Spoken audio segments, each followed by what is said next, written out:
In this video I'm going to start making a model in Gmax for Trainz Railway Simulator of the narrow gauge locomotive that ran on the B&LR and Larne Railway, a 260 saddle tank loco from 1880, and I'm going to explain how I make the locomotive and all the constituent parts, how I animate it, how I then export it into a folder suitable for importing into Trainz, and how I put together the config text file and add in the dependencies. And finally, in the last video, and I'm not quite sure how long all of these are going to take, I will show the locomotive running in Trainz, either Trainz 2012 or Tane, probably the latter. So this is the drawing that I'm starting with. It's one I've had on my PC for a long time. I can't even remember who sent it to me now, but I know I did get it emailed to me as a suggestion for a future model. And as you can see, it's a fairly low resolution drawing. There's quite a bit of broken lines there and it's a bit fuzzy, but nevertheless it's still okay for me to use. And the first thing I need to do is to make sure I've got all of the dimensions. Now I do have the book by Patterson on the B&LR lines, which provides invaluable information, but and also there is a more recent edition produced by Colourpoint by Norman Johnson in Colourpoint, so you can probably track that down on Amazon. But I can pretty much work with this even just with the scan that I was sent, because it gives me a side profile of the locomotive and also a front view and a rear view, so it gives me a fairly good starting point, a really good starting point in fact, for modeling the whole thing. So the first thing I need to do is to split the scan up into 3 parts so that I have separate JPEG files of each of those diagrams. And the second thing I need to do is, which I've done, and you'll see that as I move into Gmax, but I'm just showing you these drawings just to show you what you need to assemble first. And this second drawing is, or rather this second version of the drawing, is after I have printed out a copy and measured it up, and you'll see down the bottom that in the printed out version, which is in the correct proportions of course, as to width and height of the drawing, which you really do need for making this in Gmax. I've worked out there that 9.56 millimeters equals 1 foot, and I've used the scale down in the bottom right hand corner there, and I've just used a ruler and measured it up, and you can see that that gives me an overall length of 23 foot 5 inches. In fact, I think it was actually 23 foot 6, but that's close enough. That's going to give me enough of a wiggle room, and then it's got a height from the top of the rail of 9 foot 5 inches, and over, which I've written out there, to the right of a side view of the locomotive, and on the left hand side of my I've scribbled on driving wheels 3 foot 3 inches, including the flange, and actually without the flange, and I've scribbled it out, it's 3 foot 1.5 inches, and I've just done that by measuring with a ruler on my printed out copy. And I've just done the same with the diagram of the rear view up above, and that means that when I put the individual diagrams into Gmax, I know what size to make the two-dimensional plane, which I'll paste them onto as if they were textures, in order to give me the side, front and rear diagrams at the correct proportion, correct scale, correct height and width, and the correct size of course for the making of the model. There's one other point actually, and that is if you are going to be modeling something with a lot of very fine detail, what I've done in the past is actually model it twice the size, 200% of the dimensions of the final locomotive, and that allows me to be quite detailed and move quite in close to some of the detail pieces that I need to make. And then when the whole job is finally done, I then group all of my mesh and reduce it down to 50% of the 200% size model, which brings it down to 100%, so it is the correct size. and you can quickly measure that in Gmax to make sure it's right. So this is the starting point. First of all, get these are the diagrams that you need. These are the drawings that you need for any sort of subject in Gmax, modeling a specific prototype. So get these into Gmax first, and that will be my next.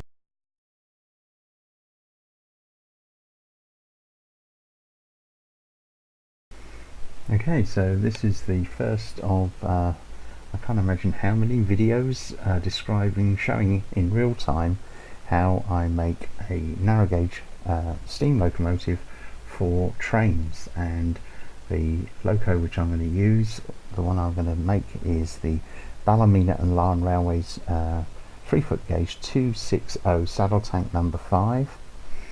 And first thing is to get those JPEGs diagrams into Trainz so that I can, into Gmax rather, so that I can use them for modeling the locomotive. So the first thing I'm going to do is I'm going to customize the unit setup, make sure that's correct. Yes, feet and decimal inches, that's okay. And I want to customize the grid and snap setting to feet. I'm happy about that. And now I'm going to introduce in the left hand view down here, I'm going to make a plane, and I'm going to make sure it's just one segment by one segment, and it is 15 feet by 11 feet, and I want it to be 9 feet 6 inches high, 9 feet 5 inches high rather, and I want it to be, let me see, 23 foot 6 inches long. And this will be for the first of the JPEGs, and so I'll put it onto smooth and highlight so we can see what we're doing. Come up to our materials navigator and open the material editor, create a new one, standard, and this is going to be the I tend to put these in capital letters, side view, to indicate that they are for construction only, and it's going to be enabled. Come down to the maps, diffuse color, and here now we have to navigate to where those particular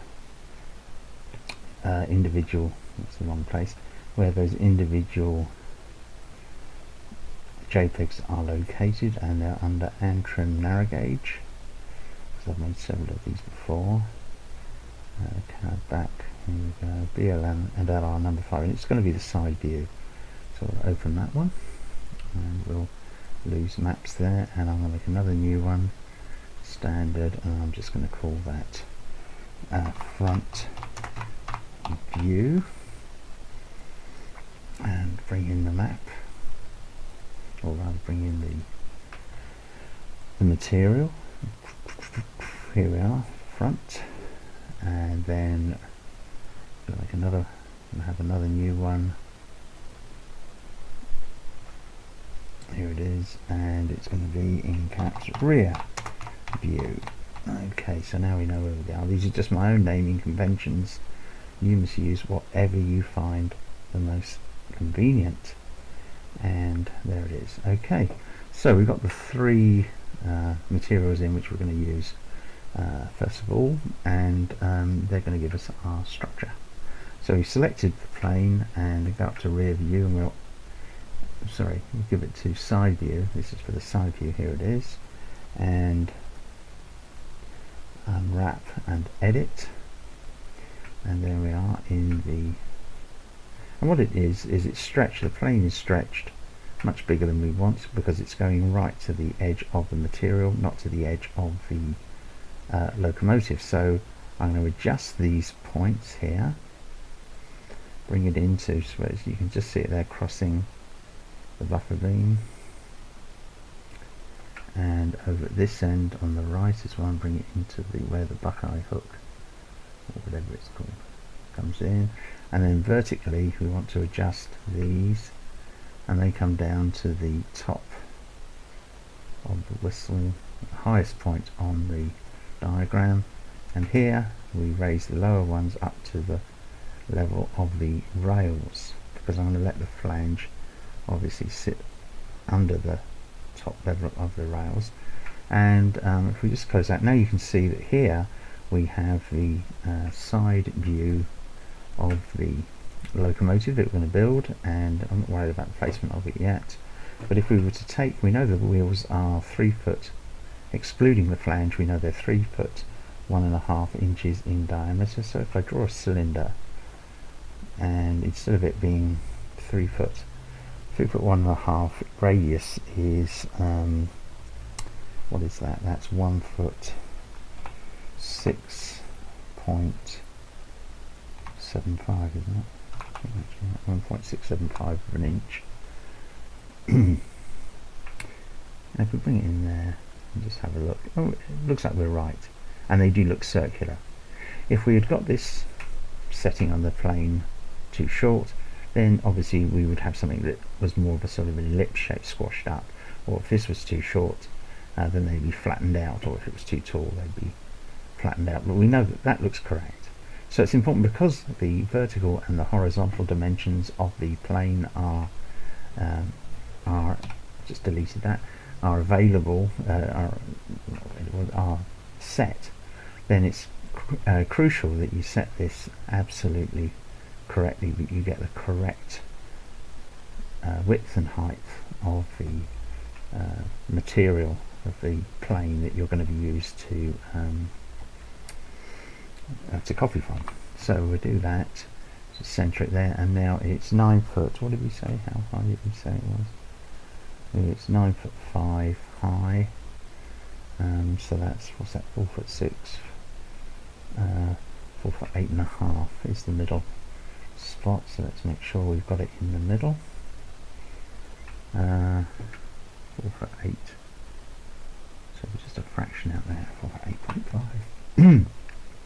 Excuse me, by doing it by eye.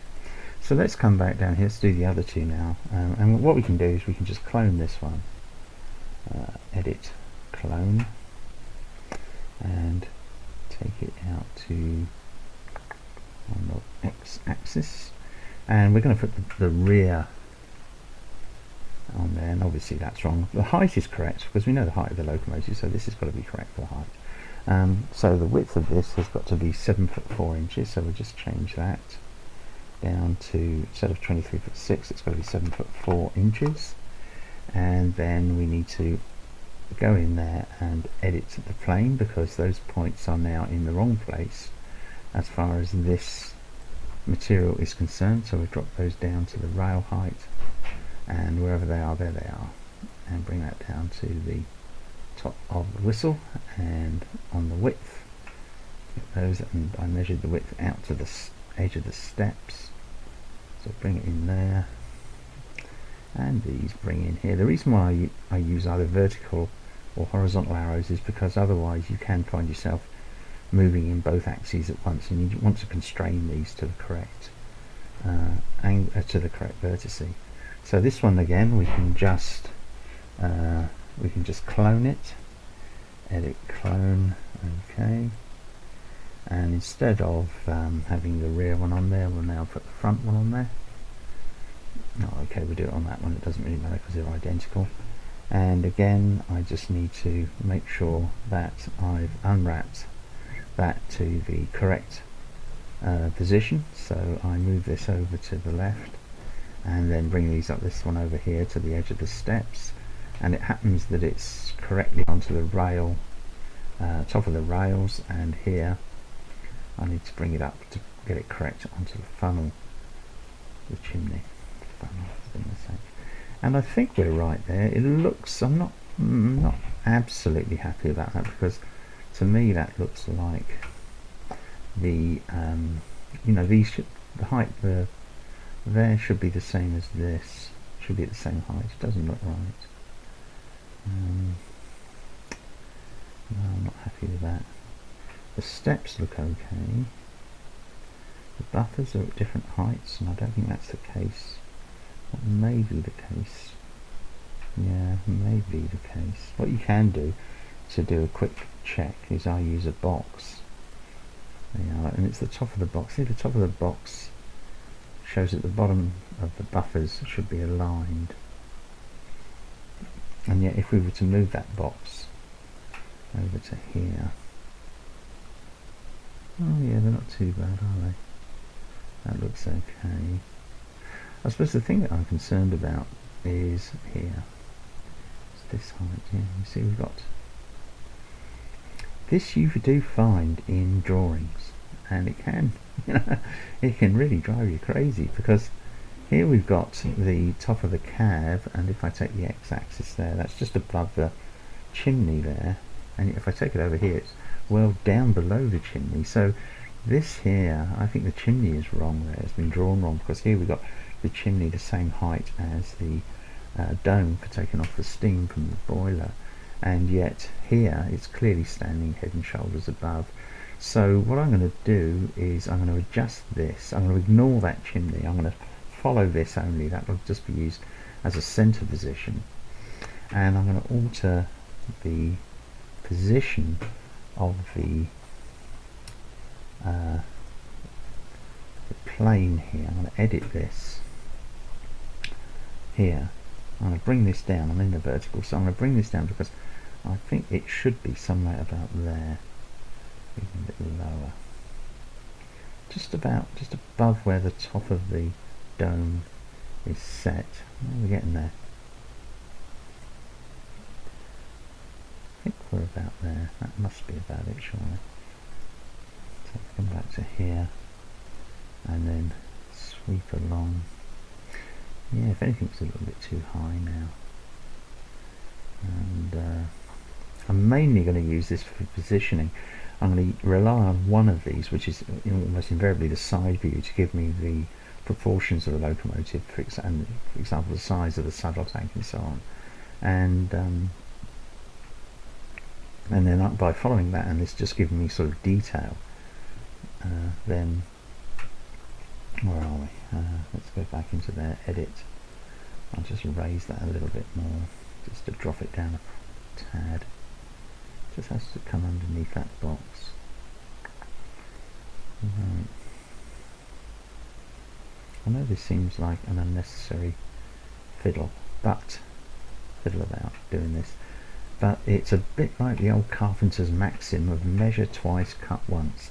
Get the position right first, and then you can rely on everything meeting up, and it doesn't look too weird when you come to make the actual model. Let's go over here, and we can see there we are. There's our our planes, and these we're just going to use obviously as guides for making the model. And what I'm going to do is I'm going to move this one back a bit, because we're going to make the model in this area here, and then I'm going to rotate these two, take that round. I didn't set that to constranger. 90, there we go. Let's turn that on, and this one, which way am I going to go with that? I'll go that way. 90, there we are. So you can see now that we've got the front and the back, and I'm going to move that. Alright, yes, I'm going to move that. Oops, wrong way. I'll bring that this way, and then let's have a look round. I'll leave the rear about there. That's okay. Those are going to give me guides, and I can always spin them around if I want another look, or indeed I could just clone them and spin them if I wanted to keep the two faces, or I could put a box there and display it on both sides. But this is mainly where we're going to start from this side view, and that's going to give us the basis upon which we're going to start. And I'm going to call it quits on this video at the moment, because I don't want to make these too long, but I want to give you an idea of how to start. And so first principles are get good drawings of the prototype which you're going to make, and then get those, scan them, get them into Gmax in this way, so that you've got a reliable guide from which to make up your model. This is really essential. You can't do without this unless you're making something completely freehand and imaginary, which never looks really convincing. You always have to start with drawings of some sort. The only other aspect that you need to make sure about here on all of these is to make sure you always have texture decoration switched on. I mean, look, if I switch it off, you watch the center here of this locomotive, it's all wrong. So you need to have that switched on while you're working on your model. And from this point then, the first thing I will do is I'll make one of the wheels, and I'll get them in position with the axles, and then probably move on to the boiler and the side tanks and the saddle tank, and then you just keep building it up from there. But that's the end of this first tutorial on making number 5, and this will then lead you on to the next stage of making a model. So if you haven't made a model or anything for Trainz using Gmax, then this is going to give you the blow by blow, quite literally, account. So you're going to see all the mistakes, all the problems that I have in doing it. So there we are. So remember to subscribe to my channel, ING for Trainz. It's completely free, there is no obligation, but by doing so you spur me on to encourage me to make more of these videos.